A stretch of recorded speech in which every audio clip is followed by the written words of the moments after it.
Captain Marvel is being set up as the most powerful hero in the entire Marvel Cinematic Universe. And as hard as that is to believe, it could actually be true. From what we know so far, Brie Larson will play the Carol Danvers incarnation of the character.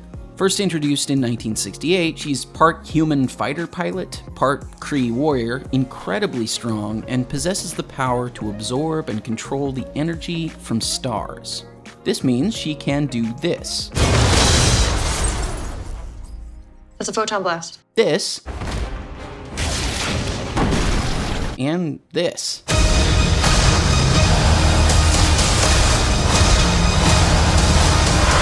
So, she is super powerful.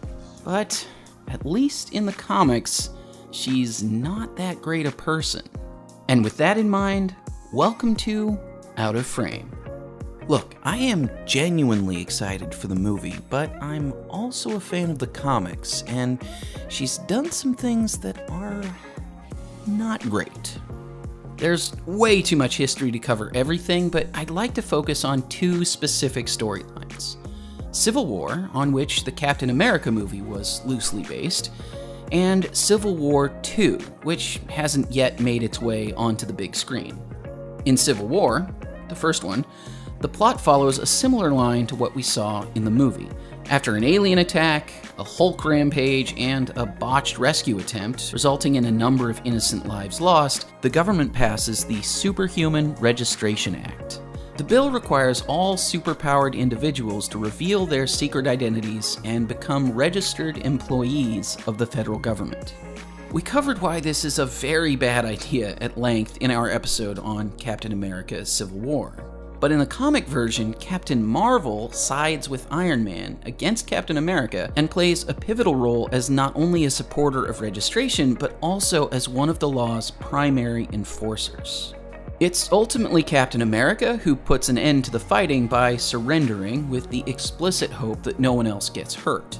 But in the end, a ton of characters died, cities were destroyed, Tony Stark became director of S.H.I.E.L.D., further expanding his own power, and Captain America is apparently assassinated. Don't worry, nobody stays dead in the comics. But we're talking about Carol Danvers. And as far as she's concerned, that's nothing compared to what happens next, because Civil War II is centered almost entirely around Captain Marvel.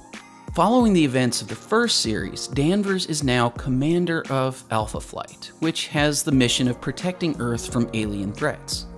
One day, an inhuman kid named Ulysses Kane gains his powers and starts having visions of a horrific future involving a celestial attacking the planet. A few weeks later, his vision becomes a reality. Fortunately, with a warning from the Inhumans, the combined efforts of all of Earth's mightiest heroes prevents total catastrophe. After things calm down, Ulysses is revealed to be the source of the information that saved billions of lives. This kid is essentially a one-man version of the clairvoyant triplets in Minority Report, or so it appears. Moments later, during his first meeting with Captain Marvel, Ulysses has another vision. This time, he sees Thanos returning to Earth. That's when Captain Marvel starts to become obsessed with exploiting Ulysses' powers to prevent future disasters. Meanwhile, Tony Stark is, I think, a little uncharacteristically skeptical. He and some of the other Avengers attempt to help Ulysses learn more about his power, and they discover that it's not any kind of guaranteed fate that Ulysses sees, but rather various probabilities about the future. In short, there's actually no way to know if his visions will come true, but his visions reflect one possible outcome. Captain Marvel doesn't care about probability. If we believe there's even a 1% chance that he is our enemy, we have to take it as an absolute certainty. Tony asks her the critical question. What if Ulysses tells us you are a danger to our future? Do we stop you before you do your voodoo that you're going to do, even though maybe you don't even know you are going to do it? This sets up the real problem with Captain Marvel that I want to talk about. Her complete certainty of her own righteousness and the utter disregard for the very concept of due process that certainty creates.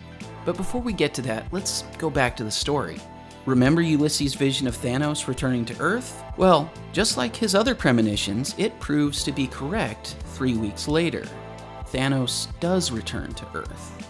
And in spite of Tony's warning not to blindly trust Ulysses' abilities, Captain Marvel organizes a team to meet Thanos where he's supposed to arrive and confronts him.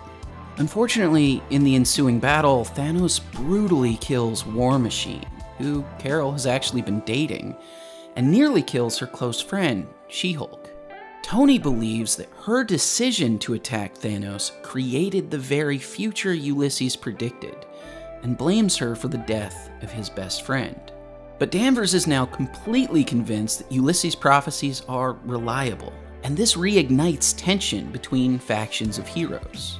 Stark kidnaps Ulysses, Captain Marvel attacks Stark, Ulysses has more visions, including one where the Hulk kills everyone, so Captain Marvel confronts Bruce Banner, Hawkeye kills Bruce Banner. No, really, that happens.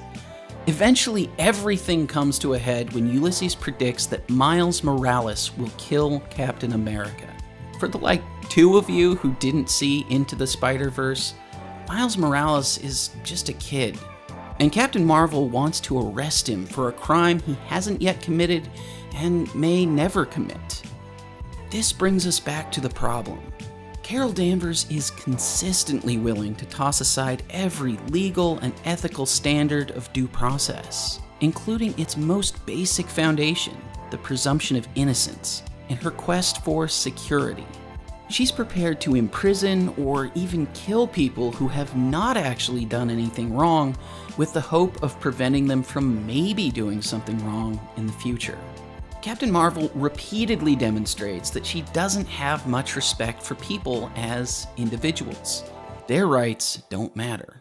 Fortunately, Steve Rogers once again puts an end to Carol's tyrannical behavior, and in what I would argue is the only genuinely heroic moment of the whole story, chooses to treat a scared, innocent boy with kindness and respect, instead of treating him like a criminal, even though doing so could cost him his life.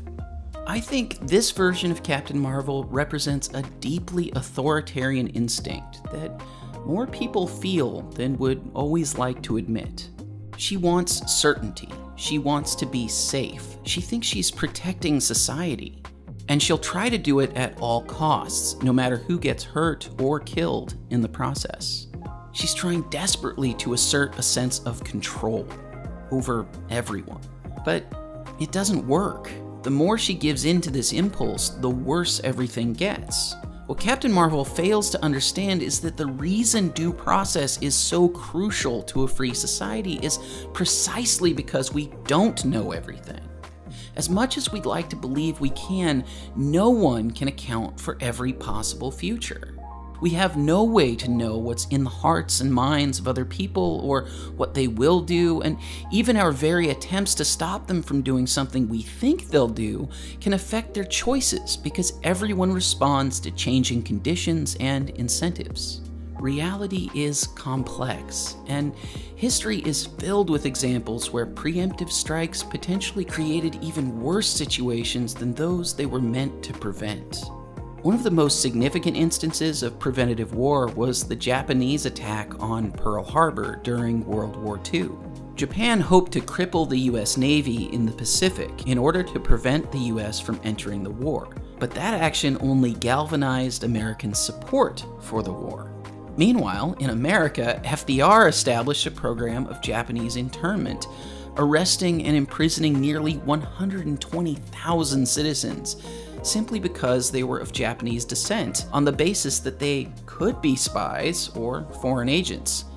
Again, no due process.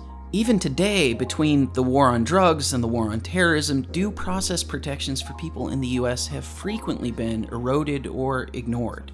That's how we end up with policies like stop and frisk, no-knock police raids, and civil asset forfeiture, which allows police to take your property if they merely suspect that you've committed a crime. And they can often keep it long after you've been acquitted.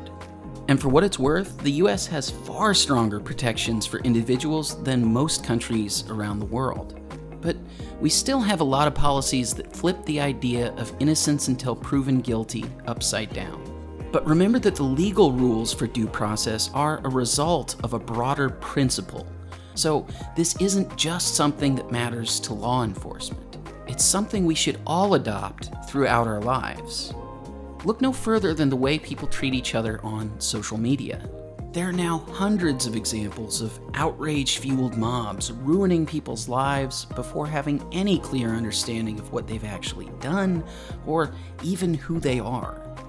These mobs usually coalesce around the sense that they're fighting for justice and making the world a better place. But what kind of justice rushes to annihilate other people's lives, reputations, and future opportunities without so much as a fair hearing? What kind of justice declares guilt first and asks questions later? No, mobs are not justice. Arresting and imprisoning people without a fair trial is not justice. Initiating violence against people because you think they might do something wrong in the future is not justice.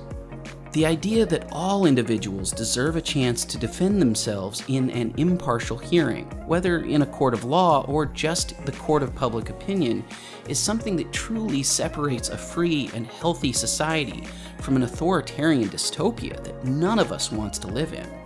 None of us wants a world where the police, the mob, or even the vigilante superhero becomes judge, jury, and executioner. The fact that Captain Marvel has ignored this idea so often in the comics makes her character far less heroic than I hope she is in the movie. Personally, what I would love to see is for the MCU's version of Captain Marvel to take over where Steve Rogers is going to leave off. She has the potential to be the ethical and moral center of Phase 4, and without Captain America, that's a role that will need to be filled. So it's not too late for Carol Danvers to become the hero she really should be. And it's not too late for us either. With a little humility and respect for the lives and rights of other people, our society can reclaim one of its most important ethical and legal principles: innocent until proven guilty. Hey everybody, thanks for watching this episode of Out of Frame. If you're interested in learning more about Fee's perspective on maintaining the legal and ethical principles of a free society, we have a ton of articles and ebooks on the subject, plus we host seminars and events all over the US throughout the year, including our flagship conference, FeeCon. FeeCon is an awesome 3-day experience featuring inspiring speakers on topics like economics, political philosophy, public policy, entrepreneurship, and creativity. You can learn more about the conference and register to attend at feecon.org. Hope to see you there. And please, don't forget to check out fee.org/shows for all the other content we're producing each week, and go ahead and like and subscribe to @FeeOnline on YouTube, Facebook, Twitter, and Instagram. See you next time.